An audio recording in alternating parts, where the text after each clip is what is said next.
بسم اللہ الرحمن الرحیم۔ امام غزالی علیہ الرحمہ کی کتاب المقصد الاسنی فی شرح اسماء اللہ الحسنی ہمارے زیر مطالعہ ہے اللہ کی توفیق سے، اور ہم اللہ کے اسم مبارک، اسم احسن، اسم جلی، الغنی المغنی پر پہنچ چکے ہیں۔ تو آج جہاں سے ہم ابتدا کر رہے ہیں وہ اللہ کا اسم الغنی اور المغنی ہے، اور یہ جو لفظ ہے الغنی اور المغنی، آپ دیکھ رہے ہیں کہ یہ لازم اور متعدی ہے۔ لازم اور متعدی سے مراد یہ ہے کہ غنی اپنی ذات میں بے احتیاج ہونا، غیر محتاج ہونا، اور مغنی ہے جو دوسروں کو بھی غیر محتاج بنا دے۔ مطلب تو غنی مطلق اللہ سبحانہ و تعالیٰ کے سوا کوئی نہیں ہے، اور یہ ممکن ہی نہیں ہے، مستحیل ہے عقلاً کہ اللہ جیسا غنی کوئی اور ہو جائے۔ مستحیل عقلاً ہوا تو مغنی کا معنی کیا ہوگا؟ کیا مغنی کا معنی غنی مطلق بنانے والا ہوگا یا غنی اضافی بنانے والا ہوگا؟ غنی اضافی بنانے والا، چونکہ جب غنی مطلق کا وجود اللہ کے سوا مستحیل ہوا تو کیا قدرت اس سے متعلق ہوگی؟ قدرت اس سے متعلق نہیں ہو سکے گی۔ لہذا مغنی کا معنی ایسا غنی بنانا نہیں ہے کہ جس سے فقر و احتیاج کا وصف ختم ہو جائے، وصف منتفی ہو جائے، یہ ممکن ہی نہیں ہے۔ اللہ سبحانہ و تعالیٰ کی ذات ہی ہے جو غنی مطلق ہے۔ تو غنی کس کو کہتے ہیں؟ غنی یغنا اور استغنا یستغنی اور اغنا یغنی، جب اس سے متعدی آ جائے تو اس سے مراد ہوتا ہے کسی غیر کا محتاج نہ ہونا۔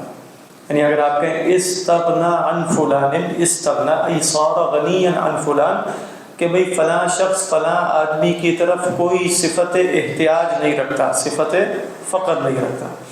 غنی مطلق وہ شمار ہوگا کہ جس کی کوئی احتیاج اپنی ذات سے خارج میں نہ ہو۔ کوئی احتیاج یہ نہیں کہ وہ اپنی ذات کا محتاج ہوگا، اس کو ہم احتیاج کہتے ہی نہیں۔ احتیاج ہوتی ہی وہ ہے جو اپنی ذات سے باہر پائی جائے۔ تو غنی مطلق ہے اللہ سبحانہ و تعالیٰ، تو اپنی ذات سے باہر کسی شے پر اس کے کمالات کا دار و مدار نہیں۔ مطلب یعنی مثال کے طور پہ اگر ہم یوں کہیں کہ اللہ سبحانہ و تعالیٰ زیادہ کامل ہوتا ہے مخلوق پیدا کر کے، تو مخلوق تو ہمارے تصور کے مطابق خدا کی غیر ہے، خدا کی غیر ہے۔ تو اگر اس غیر کو پیدا کرنے پر اللہ سبحانہ و تعالیٰ کے کمالات کا دار و مدار ہو تو اللہ سبحانہ و تعالیٰ نعوذ باللہ وہ غنی مطلق نہیں رہیں گے، کیونکہ ان کا کمال ان کے غیر پر منحصر ہے۔ اچھا، اللہ کے سوا جو بھی ہے فقر اس کا وصف لازم ہے۔ جیسے ابن تیمیہ علیہ الرحمہ کا ایک شعر یہ ہے کہ والفقر وصف له ذاتی، یعنی ایک شعر کا آخر میں یہ ہے کہ مخلوق جو ہے اس کا وصف ذاتی فقر ہے۔ وصف ذاتی سے کیا مراد ہے؟ وصف ذاتی اس کو کہتے ہیں کہ جو اگر رفع ہو جائے تو وہ ذات ہی باقی نہ رہے، یعنی جو شے اس کی ذات کی حقیقت اور ماہیت میں داخل ہو، اگر وہ شے نکال لی جائے اس سے تو وہ ذات ہی باقی نہ رہے۔ یعنی مثال کے طور پہ صرف سمجھانے کے لیے کہ منطق میں یوں کہتے ہیں کہ انسان حیوان ناطق ہے، تو اگر ان کے اس تصور کے اعتبار سے انسان سے حیوانیت یا ناطقیت میں سے کوئی شے نکال لی جائے تو وہ انسان نہیں رہے گا۔ یعنی یہ نہیں ہوگا کہ انسان رہے اور حیوان ناطق نہ ہو، کیونکہ حیوان ناطق اس کے اوصاف ذاتیہ ہیں، اس کی ماہیت میں داخل ہیں، لہذا اس کا نہ ہونا گویا انسان کا نہ ہونا۔ یہ بات سمجھ آ رہی ہے؟ اسی طرح اگر آپ نے کہا کہ فقر اور احتیاج مخلوق کا وصف ذاتی ہے تو گویا مخلوق کا وجود ہوگا تو فقر اور ذوف ہوگا، نقص ہوگا، احتیاج ہوگی، اور اگر ذوف، نقص اور احتیاج نہیں ہے تو وہ شاید مخلوق نہیں، کیونکہ مخلوق کے اوصاف ذاتیہ میں اس کا فقیر ہونا داخل ہے۔ یہ بات سمجھ آ رہی؟ تو لہذا اس اعتبار سے مخلوق کے لیے ممکن نہیں ہے کہ وہ غنی ہو جائے۔ اگر وہ غنی ہوگی تو کیا غنی ہوگی؟ وہ غنی نسبی ہے، وہ اضافی ہے، وہ ریلیٹیو ہے۔ میں آپ سے غنی ہوں لیکن آپ سے غنی نہیں ہوں، یا میں تمام مخلوقات سے مستغنی ہوں لیکن اللہ سبحانہ و تعالیٰ کا فقیر ہی رہوں گا۔ تو میرے اندر غنا پیدا ہوگا، اور غنا کے درجات بھی ہو سکتے ہیں لیکن وہ ذاتی کبھی بھی نہیں ہوگا۔ غنا ذاتی نہیں ہے، کسی کے دینے سے ہوگا۔ فقر میرے اندر ذاتی ہے، وہ کسی کے دینے سے نہیں ہے۔ جو شے کسی کے دینے سے ہو، جو شے کسی کے دینے سے ہو وہ کسی کے لینے سے اٹھ بھی سکتی ہے۔ تو مخلوق کے اندر وصف ذاتی کا مطلب کیا ہے؟ فقر عدم کو کہتے ہیں، عدم دیا نہیں جاتا، یہ بات سمجھ میں آ رہی ہے کہ نہیں؟ یعنی فقر کس کا نام ہے؟ فقر نہ ہونے کا نام ہے، احتیاج کمال کے نہ ہونے کا نام ہے۔ تو چاہے فقر ہو، نقص ہو، احتیاج ہو، ذوق ہو، یہ سب مفاہیم عدمی مفاہیم۔ عدم کسی کی مخلوق نہیں ہے، عدم کسی کی مخلوق نہیں ہے۔ تو مجھے جو شے میرے پاس ذاتی ہے اگر وہ فقر ہے تو وہ کیا ہے؟ پھر وہ عدم۔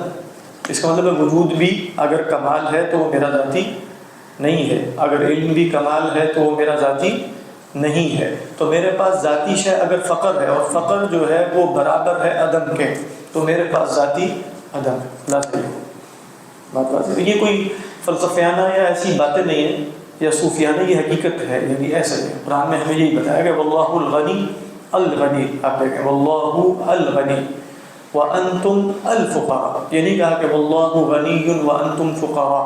ہو سکتا ہے یہ اسلوب اختیار کرنے میں کوئی کہہ دیتا کہ وہاں بھی غنا نسبی ہے اور یہاں بھی فقر نسبی ہے، لیکن جب کہا واللہ الغنی تو ہمیں معلوم ہوا کہ غنا کا وجود اس کی ذات کے سوا کہیں نہیں ہے، اور جب کہا کہ انتم الفقراء تو گویا فقر کا وجود تمہاری ذات کے سوا کہیں نہیں ہے۔ بات سمجھ آئی؟ اور انتم میں انسان کو خاص اس لیے کیا ہے کہ مخاطب اور مکلف انسان ہے، اور انسان ہی نے دعویٰ کیا تھا کہ میں فقیر نہیں ہوں، باقی کسی مخلوق نے یہ دعویٰ ہی نہیں کی۔ تو لہذا انسان، آپ کوئی کہہ سکتا ہے نا کہ انتم الفقراء میں تو یہ بھی حسر ہے کہ فقیر تم ہی ہو، باقی فقیر نہیں ہے۔ تو شمس و قمر فقیر نہیں ہے، نہیں، شمس و قمر فقیر ہیں اور انہوں نے کبھی استغنا کا دعویٰ ہی نہیں کیا۔ تم چونکہ دعویٰ استغنا رکھتے ہو لہذا اصلی فقیر تم ہی۔ ان الانسان لا یطغی ان رآہ، تو کیونکہ اس کے اندر کسی چیز کو خلاف واقعہ دیکھنے کی صلاحیت موجود ہے۔ مطلب آپ کبھی دیکھیں کہ فری ول کا مطلب کیا ہے، یعنی آزاد اختیار کا مطلب یہ ہے کہ میں کسی شے کو خلاف واقعہ دیکھ سکتا ہوں، اعتقاد بھی رکھ سکتا ہوں۔ تو آپ دیکھیں الرآہ اس میں مراد الرآہ استغنا، کیونکہ دو مفعول ہے نا، آگے اصل مفعول ہی ہے وہ، تو میں اپنے بارے میں اعتقاد استغنا رکھ سکتا ہوں۔ یعنی اللہ نے فرمایا کہ این یستغنا یا یستغنی، یہ نہیں فرمایا الرآہ استغنا، یرا نفسہ مستغنیا وہو لیس غنیا فی نفس الارض۔ بات سمجھ میں آ رہی ہے؟ تو خلاصہ یہ ہے کہ اللہ سبحانہ و تعالیٰ خود غنی مطلق ہیں، اور مغنی کس اعتبار سے ہیں کہ وہ غنائے نسبی عطا فرماتے ہیں۔ وہ کیا عطا فرماتے ہیں؟ غنائے نسبی۔ غنائے حقیقی اللہ کے سوا جب پایا ہی نہیں جا سکتا تو عطا بھی نہیں کیا جا سکتا۔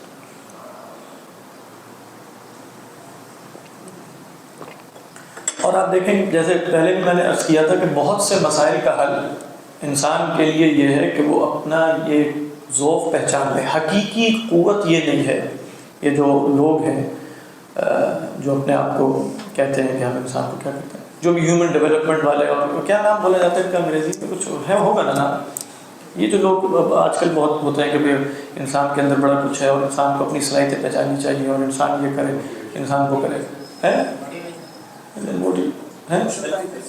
Self help. تو خیر ان کا یہ عمل ہے، لیکن اس پورے اس کا ایک فلسفیانہ نام بھی ہے، یا تو شاید یہ ہیومن ڈیولپمنٹ ہی کہتے ہیں اس کو، بہرحال جو بھی ہے۔ آپ دیکھیں کہ اس میں کیا ہوا ہے، اس میں مطلب انسان کے ساتھ اور انسان کی نفسیات کے ساتھ یہ کھیل کھیلا گیا ہے کہ اسے یہ باور کروا دیا جائے کہ تم حقیقتاً قوی ہو، اور جب وہ اپنے ذوق سے ٹکر کھاتا ہے، تصادم ہوتا ہے اسے، تو اسے چوٹ لگتی ہے، اور وہ چوٹ دماغی ہوتی ہے۔ یہ بات ذہن میں رکھیں، یعنی یہ لوگ آپ کو اسی طرح کہیں گے اور اس کے بعد 4-5 لوگوں کی قسمت جاگ جائے گی، تو ہو سکتا ہے وہ دنیا میں کچھ نام بھی وقتی طور پہ حاصل کر لیں، باقی ٹھوکریں کھائیں گے، اور ٹھوکریں کھانے کے بعد ان کو دماغی چوٹیں لگیں گی، اور وہ پھر علاج کروانے والے کے لیے دماغ کے ڈاکٹروں کے پاس پہنچ جائے گا۔ یعنی اسی طرح چل رہا ہے۔ انسان حقیقتاً قوی ہے اس اعتبار سے کہ وہ اللہ کے سوا ہر ایک سے مستغنی ہونے کی صلاحیت رکھتا ہے، اور اس کی حقیقی قوت اللہ کے سامنے اپنے فقر کو پہچاننے میں ہے۔ اللہم اغننی بفضلک عمن سواک۔ تو بہرحال یوں سوچنا چاہیے کہ انسان اپنی مخلوقیت کا ادراک کرے کہ میں مخلوق ہوں، میں فقیر ہوں اس کا ادراک کرے، میں ناقص ہوں اس کا ادراک کرے، میں ضعیف ہوں اس کا ادراک کرے۔ یہ سارے ادراکات اگر اسے حاصل ہو جائیں تو شدید قوت حاصل ہوتی ہے، یعنی قوت ان ادراکات کے اندر ہے، اور ان ادراکات کے نہ ہونے میں حقیقی ضعف ہے۔ اور یہ بات جیسے بالکل مثالوں سے بھی سمجھائی جا سکتی ہے کہ اگر یہ ادراک حاصل ہو جائے کہ میں عبد ہوں، یہ قوت کا منبع ہے، اور اگر یہ ادراک حاصل ہو جائے کہ میں عبد نہیں ہوں اور میں کوئی سیلف گورنڈ اور انڈیپینڈنٹ جو ہے وہ ہیومن بینگ ہوں، تو یہ اصلاً منبع ذوف ہے۔ بات سمجھا رہی؟ اب پڑھ لیں اس کو۔ تو فرمایا الغنی المغنی، اللہ سبحانہ و تعالیٰ کے ناموں میں ہے الغنی المغنی۔ الغنی هو الذی لا تعلق له بغیرہ، یہ وہ بات ہے، یہ غنی مطلق کی تعریف ہے جس کا غیر سے کوئی تعلق ہی نہیں ہے۔ تعلق سے مراد وہ تعلق جو ڈپینڈنسی کا ہوتا ہے، لا فی ذاتہ ولا فی صفات ذاتہ، بل یکون منزہا عن العلاقۃ مع الاغیار، بلکہ یعنی نہ وہ اپنی ذات میں نہ صفات میں کسی غیر سے متعلق ہے، بلکہ وہ ہر قسم کے غیر سے علاقہ یعنی تعلق سے منزہ ہے۔ اور یہ تعلق کون سا تعلق ہے؟ تعلق احتیاج کی بات ہو رہی ہے، وگرنہ ایک تعلق اسے غیر سے حاصل ہے، وہ تعلق الوہیت کا ہے۔ تو سب اللہ کے سوا جو بھی ہے وہ اللہ کا عابد ہے، اور اللہ سبحانہ و تعالیٰ اس کا معبود ہے۔ تو پھر آگے وضاحت بھی کر دی انہوں نے کہ بھئی اس تعلق سے میری مراد کیا ہے۔ کہتے ہیں فمن تتعلق ذاته او صفات ذاته بامر خارج من ذاته يتوقف عليه وجوده او كماله فهو فقير محتاج الى الكسب ولا يتصور ذلك الا لله، اي ولا يتصور ذلك ولا يتصور ان يكون مستغنيا عن الكل، لا يتصور هذا الا لله، یعنی جو پیچھے بیان ہوا کہ فهو فقير محتاج الى الكسب، اس سے تعلق نہیں ہے اس کا۔ تو کیا کہہ رہے ہیں کہ جس کی ذات اور صفات ذات کسی امر خارج سے متعلق یوں ہو جائے کہ اس پر اس کے وجود اور کمال کا انحصار ہو، یا وجود کا انحصار ہو جائے یا وجود کا نہ ہو کمال کا انحصار ہو جائے۔ جیسے ہمارا وجود اور ہمارے وجود کا کمال دونوں ہی، یعنی کہ ایک دونوں ہی ہمارے سے خارج سے متعلق۔ بات سمجھ میں؟ اللہ سبحانہ و تعالیٰ کا نہ وجود اور نہ اس کے وجود کا کمال اس کی ذات سے خارج پر منحصر یا متوقف یا اس پر دار و مدار کرتا ہے۔ یہ عقیدے کا مبحث ہے جس کو آپ واجب الوجود کہتے ہیں، اس کو غنی کہتے ہیں، وہ الباقی ہے، وہ القدیم ہے، وہ کسی کے مانند نہیں ہے۔ اچھا، اس تصور کے مطابق جو ہستی جس سے خود فعل صادر ہو جائے بغیر اس کے ارادے کے، وہ بھی حقیقتاً مستغنی نہیں، کیونکہ وہ فعل کی محتاج ہے۔ جیسے فلاسفہ کا تصور ہے کہ اللہ سے فعل صادر ہوتا ہے بغیر ارادے اور مشیت کے، یا جو یہ سمجھیں کہ اللہ سبحانہ و تعالیٰ کی صفات کمال کا لازمی تقاضا وجود عالم ہے، وجود عالم ہے، تو وہ گویا یہ کہنا چاہ رہا ہے کہ اگر وجود عالم نہ ہو تو گویا اللہ سبحانہ و تعالیٰ کی ذات و صفات کامل نہیں ہوگی۔ تو وجود عالم یا مان لیا جائے کہ اللہ کا غیر نہیں، بات واضح۔ تو اگر مان لیا جائے کہ وہ اللہ کا غیر نہیں ہے تو پھر یہ معذور تو لازم نہیں آئے گا، لیکن اگر یہ مانا جائے کہ وہ اللہ کا غیر ہے، بات سمجھ میں آ رہی ہے کہ نہیں، اور اس اللہ کے غیر کا وجود اللہ سبحانہ و تعالیٰ کے کمال کے لیے ضروری ہے، تو اس صورت میں بھی اللہ سبحانہ و تعالیٰ کا کمال غیر کا محتاج ہو جائے گا۔ لہٰذا اہل سنت کے تصور کیا ہے؟ اللہ کے لیے کائنات پیدا کرنا اور نہ کرنا ایک جیسا تھا، تو پھر کیوں پیدا کی گئی ہے؟ محض ارادے کی وجہ سے۔ اور اللہ کا ارادہ وہ ہے جس کی علت غائیہ نہیں ہوتی۔ علت غائیہ سے کیا مراد ہے؟ کوئی ایسا فائدہ پیش نظر نہیں ہوتا کہ جو فاعل کو فعل پر آمادہ کرے، کیونکہ اگر کوئی ایسا فائدہ پیش نظر ہو جو فاعل کو فعل پر آمادہ کرے تو وہ فائدہ فی الحال حاصل نہیں ہوتا، وہ کمال فی الحال حاصل نہیں ہوتا۔ ایسا ہی ہے نا؟ تو علت غائیہ بھی وہاں کوئی نہیں ہے، وہاں غرض بھی نہیں ہے، وہاں محض دینے کا ارادہ ہو سکتا ہے، لینے کا کوئی ارادہ نہیں، یعنی اللہ دیتا ہے، لیتا کچھ نہیں۔ بات واضح ہے؟ اللہ نے کائنات اور مخلوق کو پیدا کیا کہ میں پہچانے جانے سے مراد اگر آپ اس کی جگہ یوں رکھ دیں کہ اللہ نے کائنات کو پیدا کیا تاکہ اس کی عبادت کی جائے، یہ ایک ہی بات ہے، کیونکہ وما خلقت الجن والانس الا لیعبدون میں بھی ایک تفسیر یعرفون کی بھی، تو کنت کنزا مخفیا، حدیث تو ثابت نہیں ہے، فخلقت الخلق فاحببت ان اعرف فاحببت، اور اگر یہاں بھی آپ کلامی اعتبار سے احببت سے مراد اريد، یعنی حقیقتاً محبت تو ارادہ ہی ہے، اريد ان اعرف ای اريد ان اعبد، بس بات واضح، اس میں کوئی اشکال نہیں۔ اللہ نے چاہا کہ اس کی عبادت کی جائے. لیکن اب کیا ہے, اللہ نے چاہا کہ اس کی عبادت کی جائے اس لیے کہ اس کی عبادت کرنے سے اسے کوئی کمال حاصل ہوگا. یہ اصل میں معذور ہے. یہ معذور سے مراد ہے, یہ معنی ہم نہیں لے سکتے. ہاں اللہ نے ارادہ کیا کہ کائنات اس کی عبادت کرے تاکہ اللہ تعالیٰ کائنات کو نوازے, بس مخلوق کو پیدا کر کے اسے عطا کرے, اور اس عطا میں اس نے لینا کچھ بھی نہیں ہے, اسے حاصل کچھ بھی نہیں ہوتا, اس میں کوئی مسئلہ نہیں.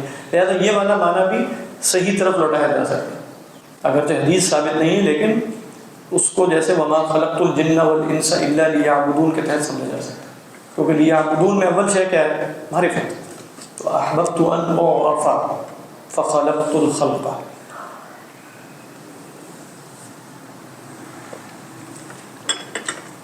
اچھا اس کے بعد دیکھیے واللہ عز وجل هو المغنی. پہلا نام تو تھا نا غنی, اللہ تعالیٰ کون ہے, غنی, اور یہاں کیا ہے, مغنی بھی ہیں. اچھا اب وہ فرماتے ہیں جو ہم نے شروع میں عرض کیا تھا کہ وَلَكِنَّ الَّذِي أَغْنَاهُ لَا يُتَصَوَّرُ أَن يَصِيرَ بِإِغْنَائِهِ غَنِيًّا مُطْلَقًا. لیکن جس کو اللہ غنی کرتا ہے اس کے بارے میں یہ تصور نہیں قائم کیا جا سکتا کہ وہ اللہ کے غنی کرنے سے غنی مطلق ہی بن جائے. میں نے جیسے آپ کو عرض کیا تھا نا کہ جتنی ایبسرڈیٹیز جس کو آپ یہ عقلاً مستحیل چیزیں کہتے ہیں ان کو ٹریس بیک کیا جائے, چاہے وہ صرف پتھر اٹھانے والا ہی ہو, ٹریس بیک کیا جائے تو وہ منتج اس پر ہوتا ہے کہ اللہ جیسا کوئی ہو سکتا ہے کہ نہیں. یعنی پیچھے ابھی بھی آپ دیکھیں یہ مستحیل کیوں ہے, کیونکہ اللہ تعالیٰ اگر اسے غنی مطلق بنائیں گے تو گویا وہ خدا ہی ہو جائے گا, واجب الوجود ہو جائے گا. تو اصلاً عقلاً مستحیل یہ ہے کہ کوئی شے خدا نہیں ہو سکتی, خدا جیسی نہیں ہو سکتی. جیسا کہ میں نے یہ عرض کیا تھا کہ جتنے یہ مقدمات عقلیہ یا بدیہیات عقلیہ یہ بھی وہیں لوٹ رہے ہیں کہ خدا ہے, یعنی ہونے کے تصور سے اٹھے ہیں. اچھا مطلب یہ بات سمجھ میں آ رہی ہے, جتنی مستحیلات عقلیہ ہیں وہ کہاں لوٹتی ہیں, خدا کے نہ ہونے پر, اور جتنی بدیہیات عقلیہ ہیں وہ لوٹتی ہیں خدا کے ہونے پر. یہ اس پر غور کریں, مطلب شاید اس طرح شاید کسی نے نہ بیان کیا واللہ اعلم کہ جتنی مستحیلات عقلیہ ہیں وہ کیوں مستحیلات عقلیہ ہیں, کیونکہ وہ منتج ہوتی ہیں خدا کے نہ ہونے پر. یعنی یہ ہونا اور نہ ہونا ہی بائنری ہوتی ہے, ہونا اور نہ ہونا. کیونکہ جو بھی آپ پیچھے لوٹاتے چلے جائیں گے آپ کہیں اس سے خدا جیسا ثابت ہوتا ہے. واجب اگر خدا جیسا ہو سکتا ہے کوئی بات پر خدا ہی نہیں. خدا کے نہ ہونے پر تمام مستحیلات عقلیہ منتج ہوں گی, اور تمام بدیہیات عقلیہ خدا کے ہونے سے ٹوٹیں گے. بس ایک سوال اٹھایا جاتا ہے کہ تمہاری تو اپنی عقل کی کارستانیاں ہیں, یہ اس سے کیا فرق پڑتا ہے کہ جمع بین النقیضین ہو جائے, جمع بین النقیضین نہ, فرق یہ پڑتا ہے جو میں آپ کو عرض کرتی ہوں. بات واضح ہے. تو اس لیے دیکھیں امام صاحب نے یہاں فرمایا, اب یہ کلام بھی ہے نا ساتھ سے, تو فرما کیا رہے ہیں وَلَكِنَّ الَّذِي أَغْنَاهُ لَا يُتَصَوَّرُ أَن يَصِيرَ بِإِغْنَائِهِ غَنِيًّا مُطْلَقًا. لِمَاذَا؟ کیونکہ فقر اس کا وصف ذاتی رہے گا اگر وہ مخلوق ہے. تو کیا فرماتے ہیں فَإِنَّ أَقَلَّ أُمُورِهِ أَنَّهُ مُحْتَاجٌ إِلَى الْمُغْنِي. عقل احتیاج اس میں اتنی تو پائی جاتی ہے نا کہ وہ مغنی کا محتاج تو ہوگا نا, الغنی کا تو محتاج ہے نا وہ. فلا یکون غنیا, تو حقیقت تو وہ غنی نہ ہو, بل یستغنی عن غیر اللہ بان یمدہ بما یحتاج الیہ. کہہ رہے اس معنی میں وہ غیر اللہ سے غنی ہو سکتا ہے کہ اللہ اسے وہ دیتا رہے, عطا کرتا رہے جس کا وہ محتاج, تو اسے خدا کے غیر کا محتاج نہ ہونا پڑے. یہ تو ممکن ہے, اور اس کی تو دعا بھی مانگی نہیں ہے نا, اللہم اکفنی بحلالک عن حرامک واغننی بفضلک عمن سواک, تو اس کی دعا مانگی گئی ہے. اور یہ گویا ایک فقیر جو انسان ہے, فقیر وجود, اس کے لیے کمال کیا ہے کہ وہ خدا کے سوا کسی کا فقیر نہ ہے. جب ہم کہتے ہیں اللہ ہی کی عبادت کرتے تو اس کا مطلب کیا ہوتا ہے, یہی مطلب ہوتا ہے. یعنی اگر آپ غور کریں اللہ ہی کی عبادت کرنی ہے تو توکل, خوف, رجا, فلاں فلاں سب تعلقات اصلاً اللہ سبحانہ و تعالیٰ سے قائم ہو جائیں گے, تو گویا وہ اللہ کے سوا کسی کا فقیر نہیں رہے گا.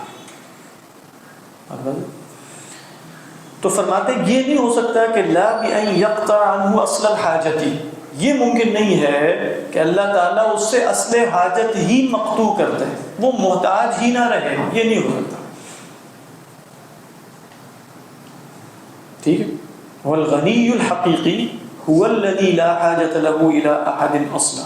غنی حقیقی تو وہ ہوگا جسے کسی کی طرف کوئی حاجت لاحق نہ ہو. والذی یحتاج ومعه ما یحتاج فهو غنی بالمجاز. کہہ رہے ہیں جو محتاج ہے لیکن اس کے پاس آج کل ہے جو جس کا وہ محتاج ہے تو وہ غنی تو ہوگا لیکن مجازن. یعنی مثال کے طور پہ میں کھانے پینے کا محتاج تو ہوں لیکن میرے پاس مثلا 1 سال کا سامان گھر میں رکھا تو میں غنی ہوں. میں کیا کہوں گا؟ میں غنی ہوں. امیر اور غریب میں جو نسبی فرق کیا جائے گا دنیا میں رہتے ہوئے تو وہ یہی ہوگا کہ فلاں کے پاس پیسہ ہے جو اس کی حاجت سے زائد ہے اور مستقبل میں بھی کفایت کرے گا تو ہم اسے کہیں گے غنی. اور جس کے پاس اتنا نہیں ہے جو اس کی کفایت کرے اسے ہم کہیں گے فقیر. لیکن جو غنی ہے وہ بھی محتاج ہے اس لیے کہ وہ محتاج ہے الی ما معه جو اس کے پاس ہے. اس کے پاس پیسہ ہے بینک میں پڑا ہوا اس کا محتاج ہے تو وہ محتاج لیکن اس کے پاس ہے بس کچھ ہے. اس کی ذات کا جز تو نہیں ہے وہ پیسہ اس کی ذات کی حقیقت میں تو نہیں داخل. ایسا ہی ہے نا. تو فرما رہے ہیں کہ والذی یحتاج ومعه ما یحتاج فهو غنی بالمجاز. وہو کہتے ہیں یہ والی کیفیت کہ بھئی انسان محتاج ہو اور جس کا محتاج ہے وہ اس کے پاس ہو یہ ایک مخلوق کی غایت ہی ہو سکتی ہے. تو اگر میں پیسے کا محتاج ہوں اور پیسہ میرے پاس ہے تو میں غنی ہوں. لیکن اگر میں پیسے کا بھی محتاج نہ رہوں بات واضح اور صرف خدا کا محتاج ہو جاؤں اس اعتبار سے کہ پیسے سے میرے دل کا جو تعلق توکل ہے وہ اٹھ جائے تو بس یہ انسان کی غایت ہے جیسے وہ حاصل دنیا میں کر سکتا ہے. اس سے زیادہ کچھ یہ نہیں ہے کہ وہ کھانے پینے کا محتاج نہیں رہے گا. محتاج تو رہے گا لیکن احتیاج 2 قسم کی ہے. ایک ہے اس کے بدن کی احتیاج ایک ہے اس کی احتیاج کا تصور جو دل میں پایا جاتا ہے وہ ختم ہو سکتا ہے. بات واضح. تو انسان پیسے کا محتاج تو ہے دنیا میں رہتے ہوئے لیکن دل کیا کرتا ہے جس شے کا وہ محتاج ہے اس پر انحصار اور توکل کا ایک علاقہ قائم کر لیتا ہے. اس علاقے کو دور کرنے پر تو میں قادر ہوں لیکن میری اصل احتیاج ان چیزوں کی طرف تو پھر بھی رہے گی. بات واضح ہے کہ نہیں. وهو غایۃ ما يدخل في الامکان فی حق غیر اللہ سبحانہ وتعالی. غایت درجے کا جو امکان ہے نا وہ بس یہی ہے. تو یہ جو وہوا ہے نا اس کا تعلق بھی اس سے نہیں ہے. وہ یہ ہے کہ وہوا جو پیچھے فرمایا تھا بل یستغنی عن غیر اللہ بان یمدہ بما یحتاج الیہ. اللہ کے غیر سے وہ غنی ہو جائے. یہ کیفیت ہے جو غیر اللہ کے لیے امکان کی غایت ہے. کیا کہ وہ اللہ کے سوا کسی کا فقیر نہ رہے. بس صوفیہ کے ہاں فقر کا جو ایک تصور 2 قسم کے تصور ہے. ایک فقیر بمعنی عدم مال کا ہونا اور آپ رسالہ قشیری اور دوسری جگہوں پہ دیکھیں گے کہ ایک منزلۃ الفقر بھی ہے اور وہ فقر اصلاً یہ والا فقر وہ ہو سکتا ہے پیسے کے ہوتے ہوئے بھی اگرچہ ان کے ہاں کم ہوتا ہے کہ وہ پیسے کے ہوتے ہوئے ہو جائے لیکن یہ ممکن ہے عقلاً کہ پیسہ اور مال و دولت کی فراوانی ہوتے ہوئے انسان ان میں سے کسی شے سے احتیاج کا تعلق قائم نہ کرے اور وہ اصلاً اللہ ہی کا محتاج ہو. جیسے انبیاء علیہ السلام میں جو عمراء ہیں اور جو صحابہ میں یا جو اللہ کے اولیاء ان میں یہ حالت حاصل ہو سکتی ہے. اما فقد الحاجت فلا جہاں تک حاجت کا فقدان ہے یہ تو نہیں ہو سکتا انسان کے ساتھ. ولكن اذا لم يبق حاجت الا الى الله تعالى سمي غنيا. لیکن جب حاجت صرف اللہ کی رہ جائے تو ہم اس شخص کو غنی کہہ دیتے. تو اب آپ دیکھیں کہ یہاں ہمارا ایک تصور غنا ہے جو امام صاحب علیہ السلام فرما رہے ہیں. اب آپ یہاں مطلب خودی بخودی کہ سوچ سکتے ہیں کہ آج کا تصور غنا کیا ہے اور ہمارا تصور غنا کیا ہے اور اللہ کے رسول صلی اللہ علیہ وسلم کا فرمانا کہ لیس الغنا عن کثرت العرب ولكن الغنا غنى النفس. تو آپ نے فرمایا کہ غنا جو ہے وہ سامان کی کثرت سے نہیں ہے وہ تو دل کی تمنگری وغیرہ وغیرہ وہ سب باتیں اسی کے ذیل میں سمجھی جائیں گی. واللہ اعلم. اسی طرح ووجدك عائلا فاغنى اس کی بھی 2 تفسیریں کی گئی. ایک یہ ہے کہ اغنا ای اعطاک المال اور ایک یہ ہے کہ اغنا ای جعلک غنی النفس جعلک غنی النفس. واللہ اعلم. ولو لم يبق له اصل الحاجة لما صح قوله تعالى والله الغني وانتم الفقراء.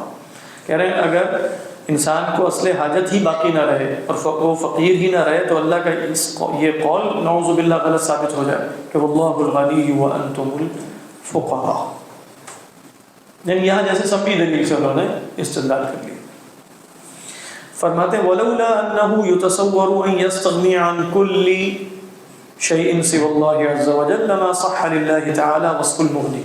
کہہ رہے ہیں اور یہ بات بھی ذہن میں رکھو کہ ہو سکتا ہے کوئی شخص یہ کہے کہ یہ بھی ایک آئیڈیلسٹک تصور ہے کہ انسان اللہ کے سوا ہر شے سے غنی ہو جائے. یہ خیالی باتیں ہیں, یہ امر واقعہ یا زمین پر ایسا نہیں ہوتا. تو کہہ رہے ہیں اگر یہ بات درست نہ ہو کہ انسان اللہ کے سوا ہر شے سے مستغنی ہو سکتا ہے تو اللہ کا یہ وصف بھی پھر درست نہ ہو کہ وہ مغنی. بات واضح. تو جب اللہ سبحانہ و تعالیٰ مغنی ہے تو مغنی کا مطلب یہ ہوا کہ جو بھی امکان میں غنا دیا جا سکتا ہے اس غنا کے دینے پر اللہ سبحانہ و تعالیٰ قادر ہیں اور وہ دیتے بھی ہیں کیونکہ ان کا نام ہے المغنی. بات واضح. تو گویا وہ اصل میں ہوتا یہ ہے کہ یہ جو لفظ ہے نا ایک مثالی اور آئیڈیلسٹ مطلب بھاگنے کے لیے یہ فرار کی ہمارے پاس ایک راہیں آج کل موجود ہے. یہ صاحب جو گفتگو کر رہے ہیں نا یہ بڑی آئیڈیلسٹک. کیا مطلب آئیڈیلسٹک ہے؟ نہیں یا تو آپ کہیں کہ آئیڈیلسٹک سے مراد میری وہ آئیڈیلزم جو ہے وہ افلاطون کا ہے یعنی وہ والا تو نہیں ہو سکتا نا. آئیڈیلسٹک سے مراد ہماری کیا ہوتی ہے ویسے؟ ایک تو آئیڈیلزم اور ریئلزم جو ہے وہ فلسفے میں ہوتا ہے. مراد یہ ہے کہ یہ ایک ایسی شے ہے جو باتوں باتوں میں خیال میں کیونکہ آئیڈیلزم مطلب آپ ایک اس کا وہ کیا ہے کہ بھئی حقیقت ذہنی ہوتی ہے. کیا ہوتی ہے حقیقت؟ مثلا ہم یوں کہیں کہ وہ وجودی اعتبار سے حقیقت کیا ہے؟ ذہنی ہے. تو جب ہم نے کسی بات کو کہنا ہو کہ یہ مراد ہے اس کا ذہن میں ہی وقوع ہو سکتا ہے خارج میں نہیں ہو سکتا. یہ مراد ہوتی ہے نا, مثالی باتیں کر رہا ہے بس. تو یہ بھاگنے کا ہے کہ آپ کہیں کہ بھئی انسان کو مثلا ان چیزوں سے کم تعلق کر دینا چاہیے, موبائل سے فیس بک چھوڑ دینا چاہیے بالفرض, اور سوشل میڈیا سے. کہہ رہی تو آئیڈیلسٹک بات ہے. کیا مطلب آئیڈیلسٹک بات ہے؟ کیا مطلب یہ نہیں ہو سکتا؟ ہو تو سکتا تو آئیڈیلسٹک تو نہ ہو. یوں کہو مشکل باتیں ہیں ذرا کافی مسئلہ, لیکن آئیڈیلسٹک نہیں ہے. اسے میں مثالی باتیں نہیں ہیں. یہ ہو سکتا ہے امر واقعہ میں لوگ کرتے بھی, لہذا فلاں کام نہیں ہو سکتا, نہیں اس کے بغیر تو چارہ ہی کوئی نہیں. چارہ تو ہے اس کے بغیر چارہ ہے اور وہ ہو بھی سکتا ہے. تو بھاگنے کا ایک طریقہ کیا ہے کہ امام صاحب جو ہے نا, امام غزالی کو بھی آپ پڑھیں یا کسی اور کو, کہ بہت آئیڈیلسٹک بات ہے. آئیڈیلسٹک باتوں کا مطلب یہ ہوا کہ کرنے کی نہیں بات کرنے کی نہیں. ایک یہ ہے کہ انسان اعتراف کرے کہ بھئی اس کے لیے بڑا مشکل ہے, وہ کمزور وجود ہے اور وہ ایمانی اعتبار سے ناقص ہے, جو ہم نے کتاب الصدق میں دیکھا تھا کہ تم یہ کہہ دو تو زیادہ بہتر ہے, بنسبت یہ کہ تعویلیں کرنا شروع کر دو. تعویلیں کیا ہوگی کہ یہ ہو ہی نہیں سکتا. ہو تو سکتا ہے لیکن یوں کہو کہ ہمارے لیے اپنے ضعف اور نقص کی وجہ سے اور مطلب اپنی قلت ایمان اور قلت یقین اور قلت توکل کی وجہ سے نہیں ہو رہا. بڑی اچھی بات ہے انسان اعتراف کر لے, تعویلیں نہ کرے.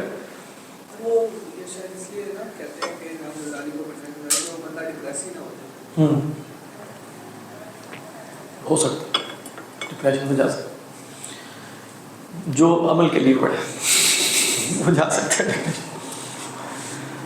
جو سمجھنے کے لیے پڑھے مطلب چیزوں کا فہم حاصل کرنے کے لیے یہ چیزیں ہیں. کیا ہو سکتا ہے وہ ڈپریس نہ ہو کیونکہ اس نے چلنا اسی طرح ہی ہے جس طرح وہ چلتا ہے جس جگہ پہ. ویسے اپنے آپ کو عاجز کہنا فرار کی اپنے آپ کو نہیں, اس میں ہوتا کیا ہے, اس میں مطلب ایک تو کہنا ہے, اس کی بات تو ہم نہیں کر رہے کہ آپ کہیں کہ میں بڑا کمزور ہوں, بڑا ناقص ہوں اور میرا ایمان بھی بڑا کم ہے. کہنے سے مراد یہ کہ اس کا حقیقی ادراک اسے ہو تو اس کو اپنے نقص کا ادراک ہوتا ہے اور وہ اپنے آپ کو کوتاہی دیکھتا ہے. تعویلیں وغیرہ کیونکہ ایسے لوگ بھی ہوں گے جو کہیں گے ہم بڑے عاجز اور فقیر اور ناقص اور حقیر ہیں, لیکن جب ان کے سامنے اس طرح کی بات کی جائے گی تو فوراً تعویلیں بھی شروع کر دیں گے. اس کا مطلب یہ ہے کہ وہ منہ سے کہہ رہے ہیں کہ وہ عاجز فقیر ناقص حقیر ہیں, لیکن وہ اس کا ادراک نہیں کر رہے.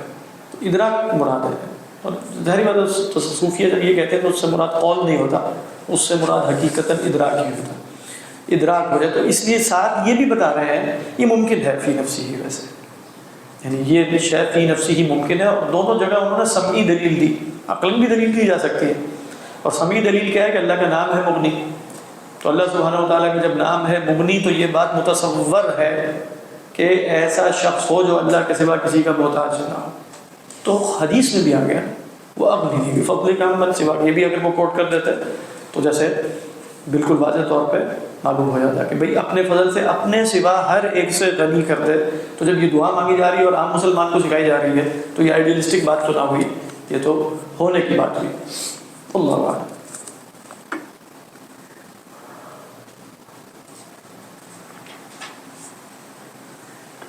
سلمان ناصر صدیقی صاحب کو ابھی میں کل میں ایک جگہ تھا اسلام آباد میں, ایک صاحب نے کہا کہ آئیڈیلسٹک ہو سکتا ہے ان کی بات کرتے ہیں کچھ باتیں ناقابل عمل ہی ہوں, لیکن یہ یعنی کسی پوری فکر کو گرا دینا ایک لفظ کے ذریعے آئیڈیلسٹک ہے, یہ طریقہ درست نہیں. آئیڈیلسٹک بتائیں کیا آئیڈیلسٹک, کیا نہیں کر سکتے آپ, یعنی کیا نہیں کر سکتے, ہر جگہ پن پوائنٹ کر کے بتائیں یہ بھی نہیں ہو سکتا, یہ اس وجہ سے نہیں ہو سکتا, اس وجہ سے نہیں ہو سکتا, لیکن آپ کہیں کہ ان کی پوری فکر آئیڈیلسٹک ہے, چیپٹر کلوزڈ.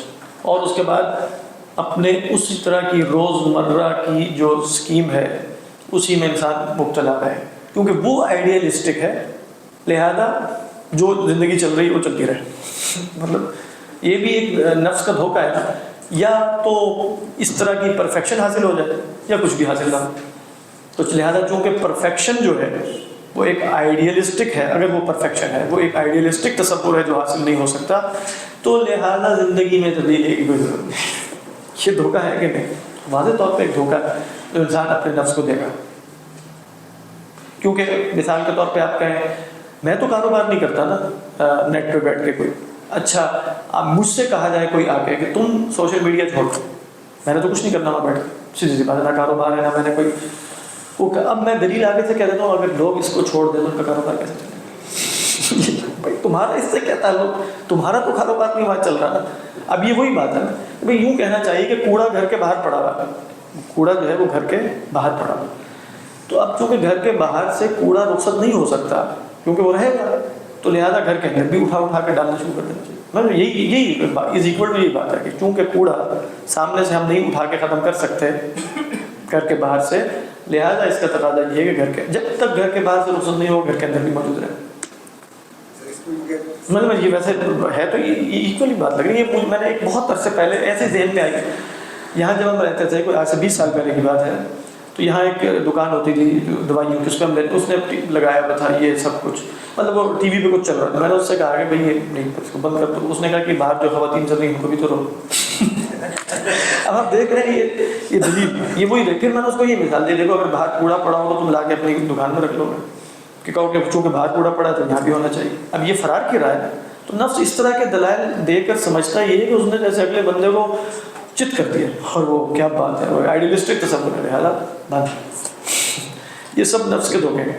یعنی ان دی اینڈ نفس اس طرح کی چالیں چلتا ہے اور بندے کو مطمئن کروا دیتا ہے کہ تم نے بڑی زبردست بات کر دی ہے, چونکہ معاشرہ بہت گندا ہے تو لہٰذا ہم بھی اندر سے گندے ہی رہتے ہیں. بہتر یہی, اگر معاشرہ صاف ہو جائے گا تو ہم بھی صاف ہو جائیں گے. جی ہم کیپٹلسٹ سسٹم میں رہ رہے ہیں, کنزیومرزم میں رہ رہے ہیں, ہم اسی میں کاروبار میں کر رہے ہیں. ہم اس کے کیس سے بات کرتے ہیں, جب جیسے آصف صاحب ایک موجود ہے, جب ہم میں کاروبار کر رہا ہوں اور کپڑے بیچ رہا ہوں تو میری بھی تو یہی خواہش ہوتی ہے لوگ زیادہ سے زیادہ بائنگ کریں اور کنزیومرزم بڑے دل میرا کام کریں. اب میں اس کے اگینسٹ جب بات کرتا ہوں تو پھر میں اپنے مطلب کاروباری بند کرنے کی بات, مطلب کوگنیٹو ڈسوننس پیدا ہو جاتا ہے. تو یہاں پہ آ کے بات کریں آئیڈیلسٹک والی بات میں نے اس میں یہی ہے نا کہ آپ اس کا طریقہ بھی اس کو دیکھنے کا یہ ہے کہ میں اسی معاشرے کا ایک حصہ ہوں, تو لہٰذا اس معاشرے کے اندر جو میں لگا, مطلب آپ کبھی بھی اس کو یہ نہیں کہیں کہ میں ٹھیک کر رہا ہوں, یعنی میں بھی اب وہ طریقے اختیار کر رہا ہوں مثلاً مارکیٹنگ کے اور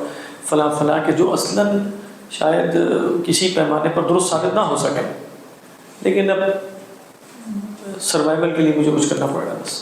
مطلب وہی ایک کوتاہی کے ساتھ یہی ہوگا. لیکن جب آپ کم از کم فہم بیان کریں گے, یعنی آپ جیسے مطلب واقعتاً آپ پاکستان میں رہتے ہیں تو ہر دوسرے دن اندر مٹی آئی جائے گی گھر کے اندر, اور ہر جگہ مٹی ہو. اب یہاں ایک یہ ہے کہ گھر, ایک تو تصور ہے کہ کوڑا ہی آیا جائے اندر باہر سے, ایک یہ ہے کہ آپ کہیں گھر میں داخل ہو کے بیوی سے یا گھر والوں سے کہ ہر وقت گھر چمکنا چاہیے.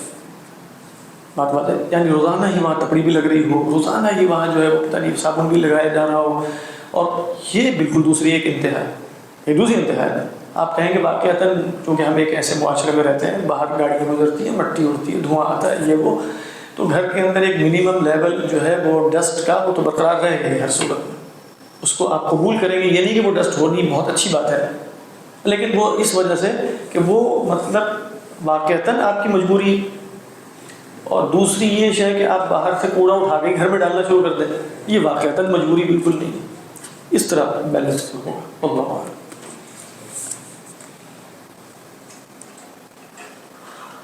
اصل میں ہوا نا کہ اب آپ ہوٹلوں میں مطلب یہ بھی غلط ہو گیا. مطلب ایک طرف تو ظاہری اعتبار، پھر آپ مال میں چلے جائیں، ہوٹل میں چلے جائیں، ہر شے ایسی لش پش کر رہی ہوتی ہے، چمک چمک. یہ وہاں سے آ کے پھر گھر میں بندہ کہتا ہے کہ یہ تو ٹھیک نہیں. مطلب یہ اور اس کا ایک وہ امپیکٹ ہونا شروع ہو گیا. مطلب ہوٹل میں مجھے یاد، ہم مکہ وغیرہ میں ایک آدھ دفعہ 5 اسٹار ہوٹل میں بھی ٹھہرے، تو اب وہاں کیا ہے کہ آپ دیکھ رہے ہیں داخل ہو کے نا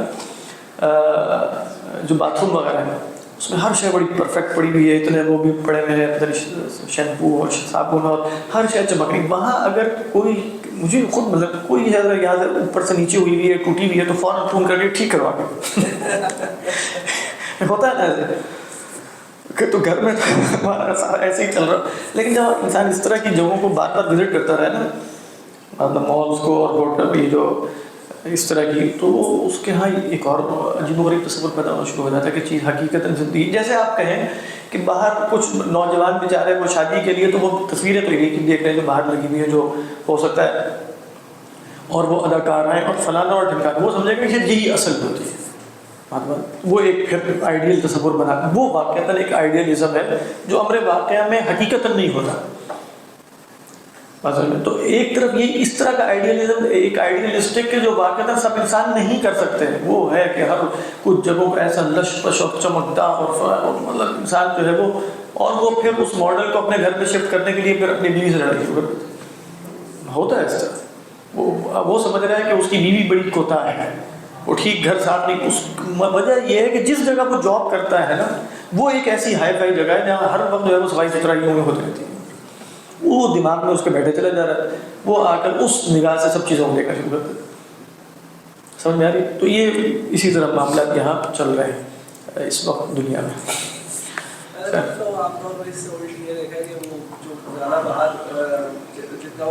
باہر ملک سے باہر، گھر سے باہر، ہاں ہاں یہ بھی ہو سکتا ہے. ویسے یہ بھی، اس کا بھی ایک وجہ یہ ہے کہ جب انسان یعنی ایک اس کا بہت زیادہ جب اس طرح کی جگہوں پر ہوتا ہے نا، تو انسان کے اندر ایک طلب ہے کیوس کی، یعنی ہر وقت وہ چیزوں کو منظم نہیں دیکھنا چاہتا کہ ہر چیز اپنی پرفیکٹ جگہ پر، یہ وہ فلاں.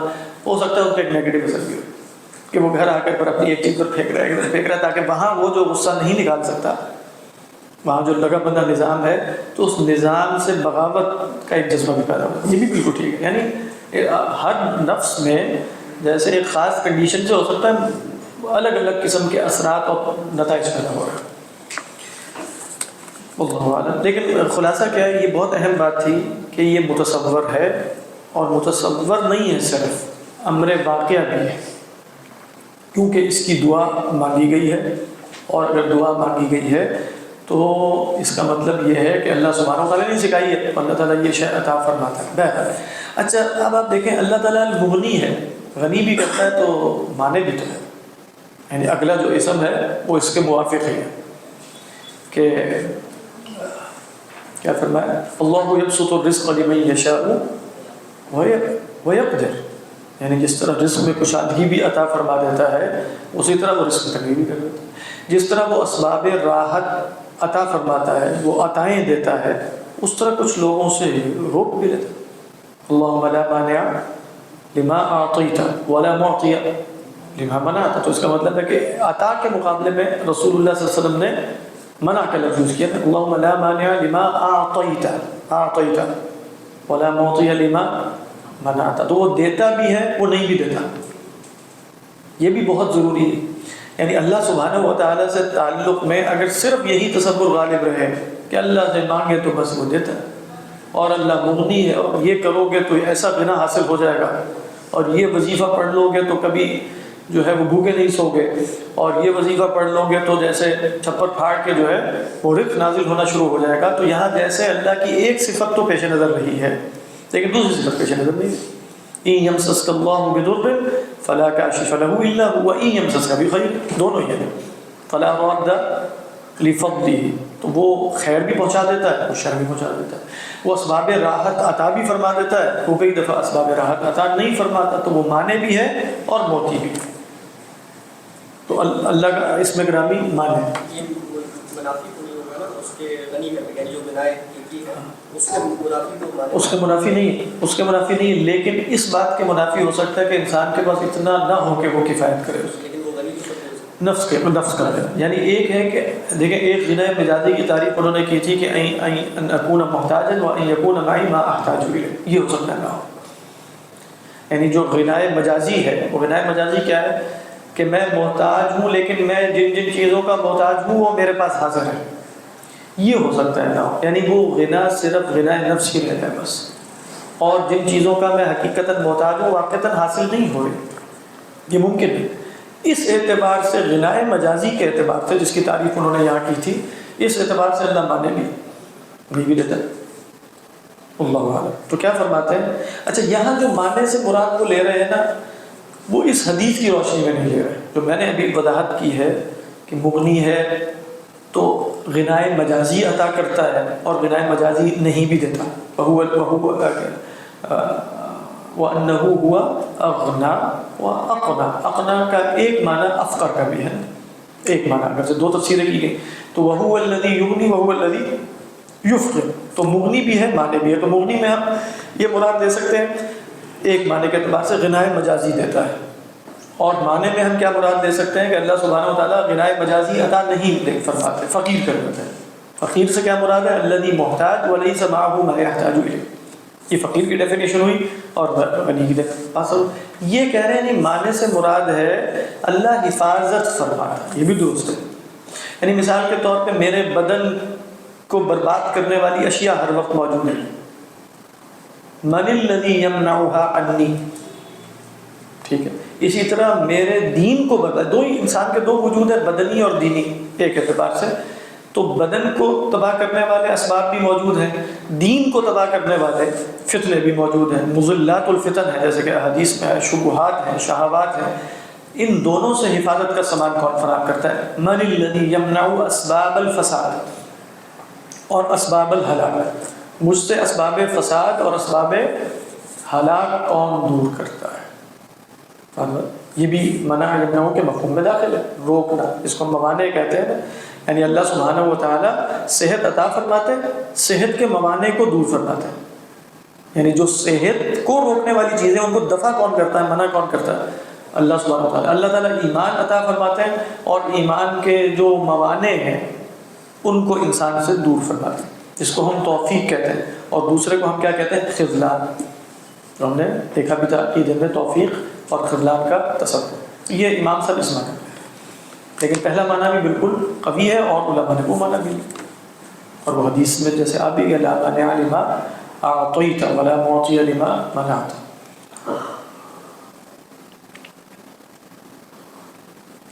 فرماتے ہیں المانع هو الذی یرد اسباب الہلاک والنقصان فی الادیان والابدان. کوئی دین اور بدن، دین اور بدن یا دین اور دنیا کہہ لیں، کہہ رہے معنی وہ ہے جو ہلاکت اور نقصان کے اسباب کو دفع کرتا ہے.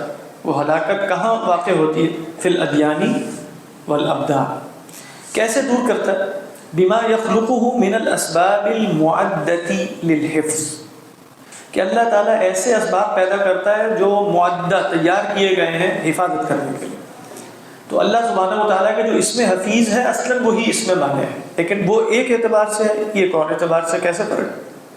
دونوں میں فرق کیسے وہ ابھی بتائیں.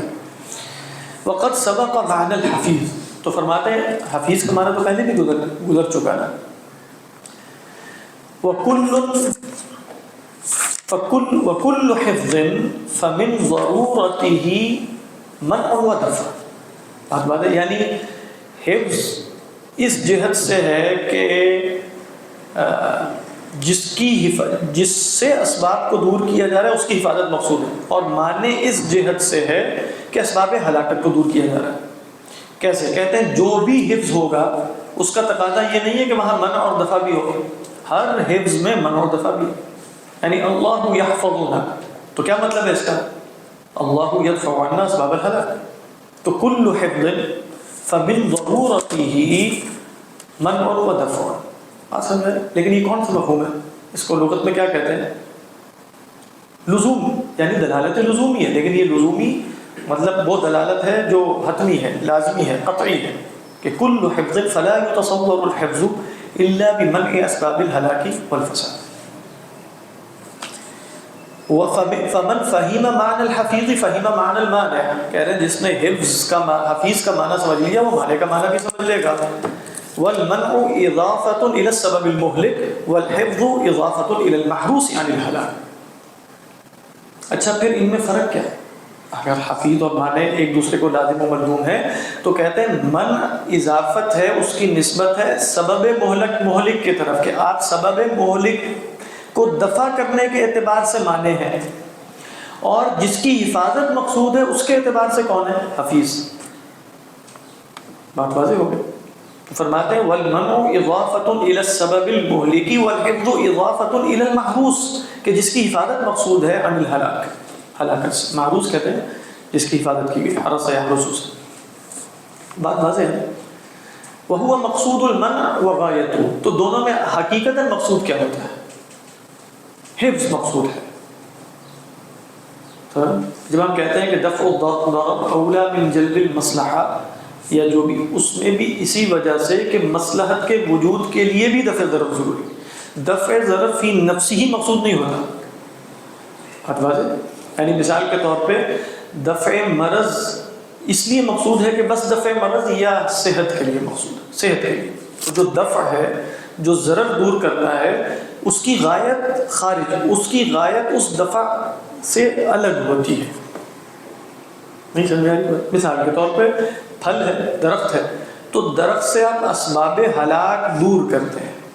یعنی بھی طفیلیات جو پودے ہیں اور جو خضرو پودے ہیں اور کیڑا اور وہ یہ سب آپ دور کرتے ہیں، یہ منع ہے. لیکن یہ دور کرنا کیا فی نفسی ہی مقصود ہے، یا غایت اصل میں پھل ہے جو بعد میں حاصل ہوگا؟ غایت تو پھل ہے جو بعد میں حاصل ہوگا. بات سمجھ آئی؟ تو چاہے دفع عمل میں مقدم ہے لیکن دفع لغیرہ ہی ہوتا ہے. بات ہے؟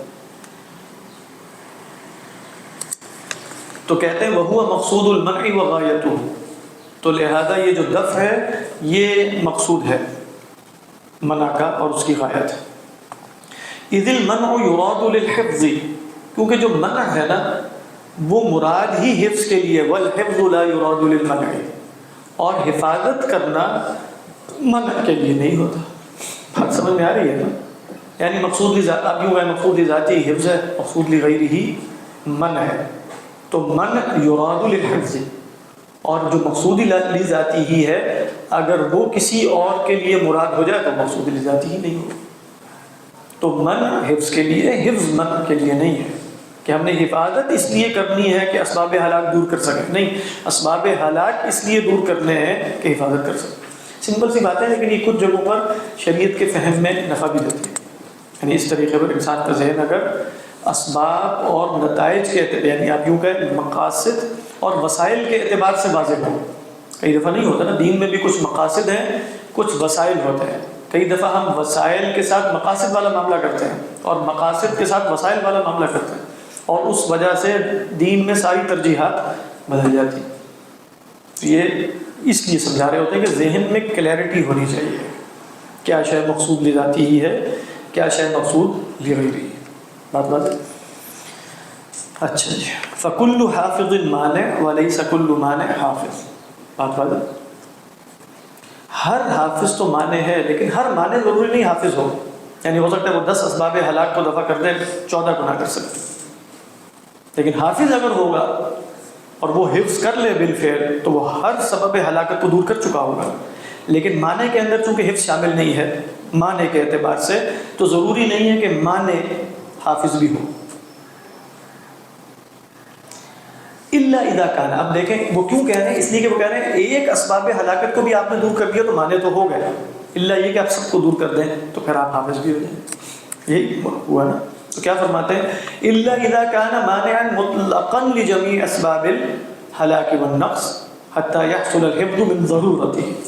کہہ رہے یہاں تک ہاں الا یہ ہو سکتا ہے کہ اگر وہ مانے مطلق اس طرح ہو کہ ہر سبب ہلاک کو دور کر دے تو پھر ضرورتاً حفظ بھی لازم آ جاتا ہے اس سے.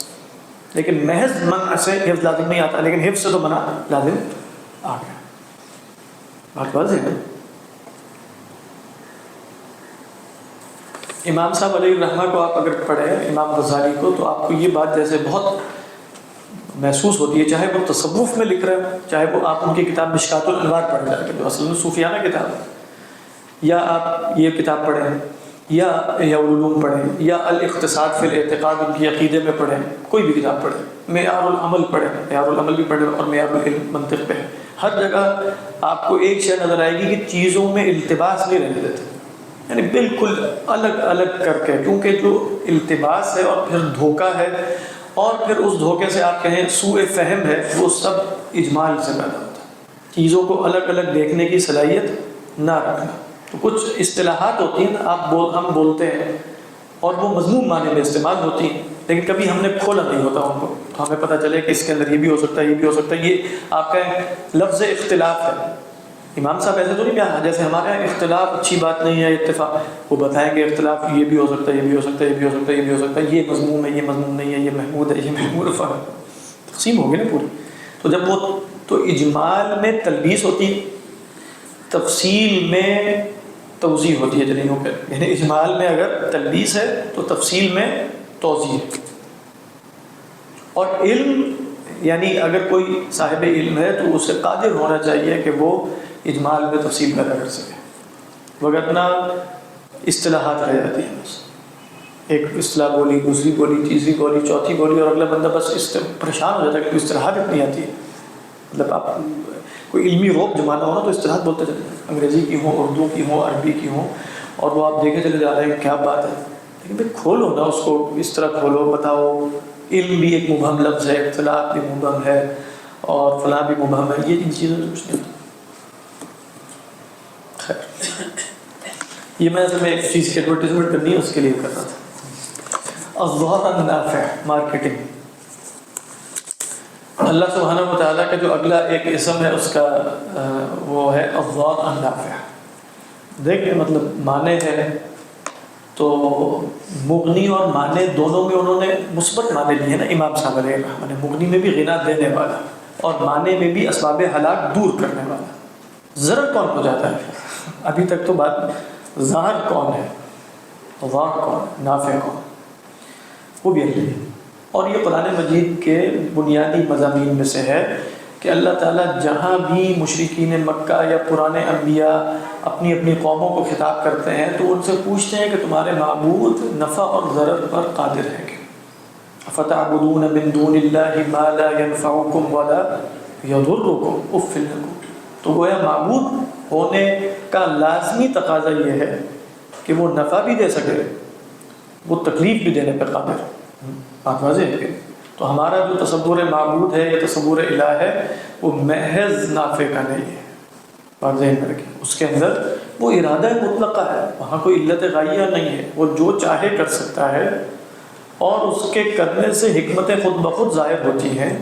وہ کسی پہلے سے طے شدہ حکمت کا پابند نہیں ہے, تو لہذا وہ کچھ بھی کر سکتا ہے. تو وہ ظاہر بھی ہے. تو کائنات میں ضرر ہو یا نفع, خیر ہو یا شر, وہ اسی کی تخلیق ہے, وہ اسی کی تخلیق ہے. یہ ہے مراد. یہ ہم پڑھ لیتے ہیں. مطلب یہ ساری باتیں ایک جیسی ہی ریپیٹ ہو رہی ہیں, کیونکہ اللہ ہی ہے. بس یہ خلاصہ کہ اللہ ہی ہے, مطلب اللہ ہی کرتا ہے جو کرتا ہے. تو فرماتے ہیں هو الذی یصدر منه الخیر والشر والنفع والضر. الظاہر النافع وہ ہستی ہے کہ جس سے خیر و شر, نفع و ضرر صادر ہوتے ہیں. اللہ تعالیٰ صرف خیر اور نفع عطا فرمایا. وَكُلُّ ذَلِكَ مَنْسُوبٌ إِلَى اللَّهِ تَعَالَى, اور یہ سب اللہ ہی کی طرف منسوب ہے. حقیقتاً اللہ ہی کرتا ہے, لیکن کچھ میں واسطے ہیں. وہ واسطے عادی ہوتے ہیں, تو ہمیں پتہ چل چکا ہے نا, واسطے تو ہیں بیچ میں. یعنی پانی پی رہا ہوں تو پیاس بجھ رہی ہے, پانی بیچ میں واسطہ ہے, لیکن یہ واسطہ حقیقی ہے یا عادی ہے؟ بس عادی. واسطے تو ہیں, واسطوں کا انکار نہیں ہے ہمارے. ملائکہ ہے نا, ملائکہ کی ذمہ داری لگی ہوئی. تو اللہ تعالیٰ کیا فرماتے ہیں کہ سب اللہ کی طرف منسوب ہے, یا تو بلا واسطہ یا بواسطہ؟ تو کہتے ہیں اما بواسطۃ الملائکۃ والانس والجمادات. تو ہم بھی کہتے ہیں کہ آپ نے مجھے پتھر مارا، کہہ دیتے ہیں. کیوں؟ اس لیے کہ بیچ میں ایک سبب ہے اور وہ سبب کاسب بھی ہے. تو جب سبب اگر کاسب ہو تو آپ اسے ملامت بھی کر سکتے ہیں. او بغیر واسطۃ فلا تظنن، ہرگز نہ یہ سمجھنا، ان السم یقتل ویضر بنفسه، کہ یہ زہر اپنی ذات میں نقصان پہنچا سکتا ہے، مار سکتا ہے. نہیں، ایسا تو کچھ بھی نہیں. وَأَنَّ الطَّعَامَ يُشْبِعُ وَيَنْفَعُ بِنَفْسِهِ، یہ طعام آپ کو سیر کر دے یا نفع دے دے اپنی ذات کے بل پر. وَأَنَّ الْمَلَكَ وَالْإِنسَ وَالشَّيْطَانَ أَوْ شَيْئًا مِّنَ الْمَخْلُوقَاتِ مِنْ فَلَكٍ أَوْ كَوْكَبٍ أَوْ غَيْرِهِمَا يَقْدِرُ عَلَى خَيْرٍ أَوْ شَرٍ أَوْ نَفْعٍ أَوْ ضَرٍّ بِنَفْسِهِ. یہ ہے نا توحید. فرما رہے ہیں کہ بھئی نہ فرشتہ، نہ کوئی انسان، نہ کوئی شیطان، یا مخلوقات میں بھی کوئی، چاہے وہ فلک ہو یا گردش زمانہ ہو، جیسے وہ کہتے تھے دوران فلک کی وجہ سے حوادث عالم عناصر میں ہوتے ہیں، فلاسفہ کا تصور تھا. یا کوئی کواکب ہو، جیسے یہ نجوم والے لوگ سمجھتے ہیں کہ کواکب کی حرکت سے کچھ ہوتا ہے. یا کوئی اور ہو، ان میں سے کوئی شے بھی یہ تصور نہ کرنا کہ اپنی ذات میں خیر شر یا نفع اور ضرر پر قادر ہے. کوئی بھی شے ان میں سے بھی نفسی اندر کسی کے اندر کوئی صلاحیت نہیں.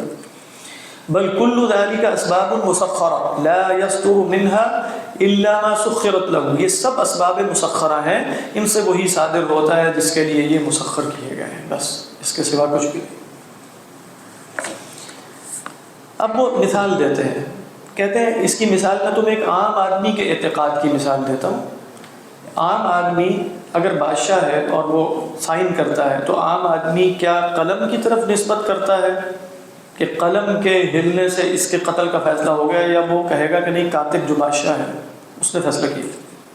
مطلب آپ کہتے ہیں سائن، تو اب کوئی بھی آپ کہیں گے آپ کو میں چیک دے رہا ہوں، اس بلینک چیک جو ہے، اور سائن کر رہے ہیں، تو اب آپ اس کے بعد قلم پکڑ کے اسے چومیں، ہو سکتا ہے کوئی ایسا بھی کرے اور شکر گزار ہو جائیں قلم کے، اسی کے سامنے سجدے میں گر جائیں کہ بھئی آپ کا بہت، کیونکہ ان دی اینڈ تو جو فوری سبب ہے وہ تو قلم ہی ہے، فوری سبب تو قلم ہی ہے نا.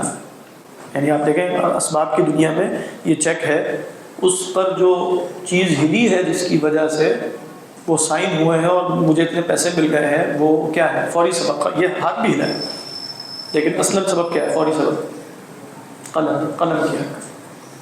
ٹھیک، تو لیکن عام آدمی بھی قلم کو تو کچھ نہیں کہے گا. کیوں؟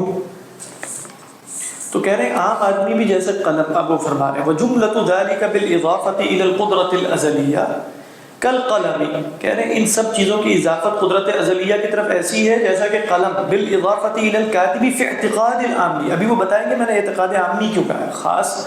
تو وہ بادشاہ کا قلم، بادشاہ کو بھی دیکھیں گے کہ یہ بھی مسخر ہے سارا کا سارا، یعنی جو حقیقی عارف ہوگا وہ اصلاً بادشاہ بھی اپنے قلم سے کچھ لکھ کر اگر دے رہا ہے تو عام آدمی کا اعتقاد قلم کے بارے میں نہیں ہوگا، بادشاہ کے بارے میں ہوگا.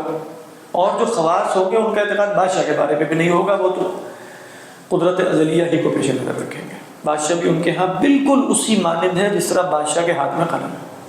اب بادشاہ کے ہاتھ میں قلم، اس کی نہ کوئی مدح کرے گا نہ کوئی اس کی مذمت کرے گا، تو حقیقت کے اعتبار سے بادشاہ بھی قدرت ازلیہ کے ہاتھ میں قلم سے زیادہ کوئی حیثیت نہیں رکھتا، شاید اتنی بھی نہیں رکھتا، کیونکہ قلم بہرحال ہلا تھا تو قلم کا ایک کردار تھا، وہ اتنی بھی نہیں رکھتا.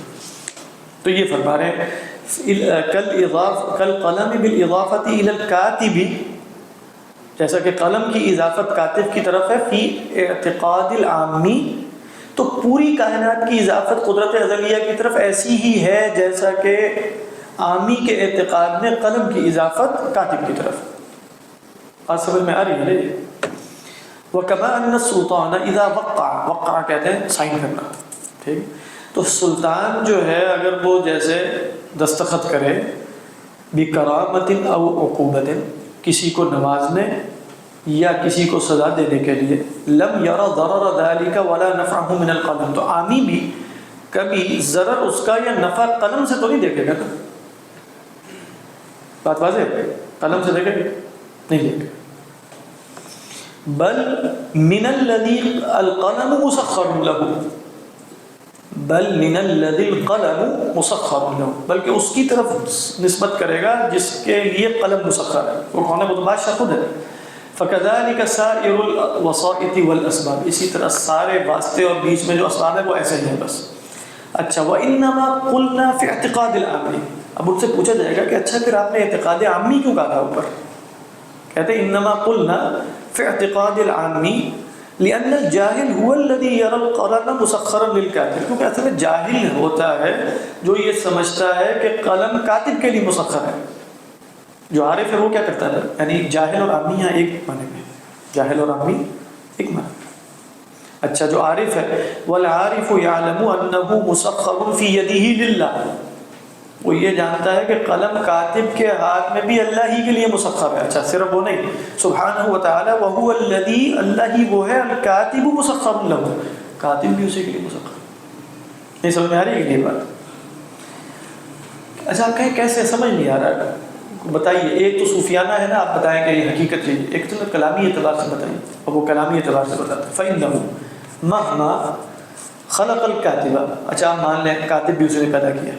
اچھا وَخَلَقَ لَهُ الْقُدْرَةَ، قدرت جو قدرت حادثہ ہے وہ بھی اس نے پیدا کیا. اچھا وَسَلَّطَ الْقُدْرَةَ وَسَلَّطَ عَلَيْهِ الدَّاعِيَةَ، اچھا انسان پر قدرت کو مسلط کیا ہوا ہے. یعنی میرے اندر میں ہوں، میرے اندر قدرت ہے، قدرت میرے اوپر اس طرح مسلط ہے کہ قدرت پر ایک اور شے مسلط ہے. کیا ہوگا؟ وہ کیا ہے؟ وہ داعیہ ہے. وہ داعیہ جو قدرت کو بلاتا ہے کہ یہ فعل کرنا چاہیے، وہ جیسے ہی داعیہ قدرت کو بلائے گا قدرت سے وہ کام ہو جائے گا، کیونکہ میرا ارادہ اس داعیے کے تابع ہے بس. تو گویا ایک اعتبار سے قدرت بھی میرے اوپر مسلط ہے. یہ سمجھ میں آ رہی ہے کہ نہیں بات؟ کہتے ہیں وَخَلَقَ لَهُ الْقُدْرَةَ وَسَلَّطَ الْقُدْرَةَ، او یہ بھی ہو سکتا ہے وَسَلَّطَ عَلَيْهِ الْقُدْرَةَ، سلط علیہ الداعیہ. ہاں یہ بھی ٹھیک ہے، لیکن یہ بھی ہو سکتا ہے وہ اب آگے آ رہا ہے، وہ ہمارے بھی یہاں بھی ہے، وہ بیچ والا ہمارے یہاں بیچ والا ہے. وَسَلَّطَ الْقُدْرَةَ وَسَلَّطَ عَلَيْهِ الدَّاعِيَ الْجَازِمَةَ الَّتِي لَا تَرَدُّدَ فِيهَا، اور پھر اس پر ایک اور شے کو مسلط کیا ہے. وہ کیا ہے؟ وہ داعیہ جو انسان کو فعل کی طرف بلاتا ہے، اس میں کوئی تردد نہیں ہوتا. کچھ داعیے ایسے بھی متردد ہیں، لیکن آہستہ آہستہ وہ کیا ہو جاتے ہیں؟ جازم. بات واضح. صدر منہ حرکت الاصابع والقلم، تو یہ سائن ہو ہی جانا ہے. یعنی یہ جو سائن کیے ہیں اس نے، یہ کیوں ہے؟ اس لیے کہ اللہ ہی نے قدرت دی تھی، اللہ ہی نے پیدا کیا تھا، اور جس داعیے نے قدرت کو مجبور کرنا ہے اور ارادے کو مجبور کرنا ہے کہ تم یہ کام کرو، وہ داعیہ جازمہ بھی ڈائریکٹ اللہ ہی کی تخلیق تھی. صدر منہ حرکت الاصابع والقلم لا محالۃ شاء ام ابا، ہو گئی ہوگا یہ، چاہے ارادہ کرے یا نہ کرے. لیکن یہ بھی انہوں نے صرف کہہ دیا کہ چاہے انکار کرے، داعیہ ہوگا ہی وہ جس میں وہ چاہے گا کہ میں یہ کام کروں. یہ نہیں ہوگا کہ داعیہ جازمہ ہے اور وہ نہیں چاہ رہا کہ میں کام کروں. یہ صرف تقسیم کے لیے بیان آگے یہی ہے. اچھا بل لا يمكنه ان يشاء، اللہ یشاء، اس کے لیے تو ممکن ہی نہیں ہے کہ وہ نہ چاہے. فَإِذًا الْكَاتِبُ بِقَلَمِ الْإِنسَانِ وَيَدِهِ هُوَ اللَّهُ تَعَالَى، انسان کے ہاتھ اور قلم سے بھی حقیقتاً لکھنے والا کون ہے؟ وہ اللہ سبحانہ وتعالی. وَإِذَا عَرَفْتَ هَذَا فِي الْحَيَوَانِ الْمُخْتَارِ فَهُوَ فِي الْجَمَادِ أَغْلَى، کہہ رہے حیوان مختار جو انسان ہے اس میں تمہیں یہ معلوم ہو گیا کہ جہاں بظاہر ارادے سے کام کیا جاتا ہے کہ وہاں بھی اصلاً اللہ ہی فاعل حقیقی ہے، تو پھر تمہیں جمادات میں تو یہ بات بالاولیٰ ہی سمجھ میں آ جائے گی، کیونکہ وہاں تو ارادہ ہے ہی. جمادات میں یا نباتات میں ارادہ ہے ہی نہیں، تو وہاں تو فاعل حقیقی سب ہی پہچان لیں گے کہ اللہ ہے، لیکن حیوان مختار میں بھی حقیقتاً فاعل حقیقی اللہ ہے. وہ بتانا چاہ رہے ہیں کہ هذه الحقیقہ، یہ صوفیانہ حقیقت بھی ہے اور یہ کلامی حقیقت بھی ہے. یعنی کلامی حقیقت بھی یہی ہے. اللہ اعلم. النور، اللہ سبحانہ و تعالیٰ کے کتنے نام رہ گئے ہیں؟ یہ منگل سے کل سے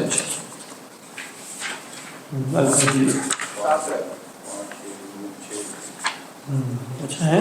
میں تو سمجھ رہا تھا کہ آج ختم ہو سکتا، امکان نہیں. نور تقریباً ہم پڑھ چکے ہیں. کس میں ہم نے پڑھا تھا اصل میں؟ الظاہر، وہ بلکہ خود بھی نیچے بتائیں گے وما ذکرناہ فی معنی الظاہر یفہم بمعنی النور. تو ابھی اسی پر اکتفا کرتے ہیں. آپ کو کس نے سوال کیا ہے؟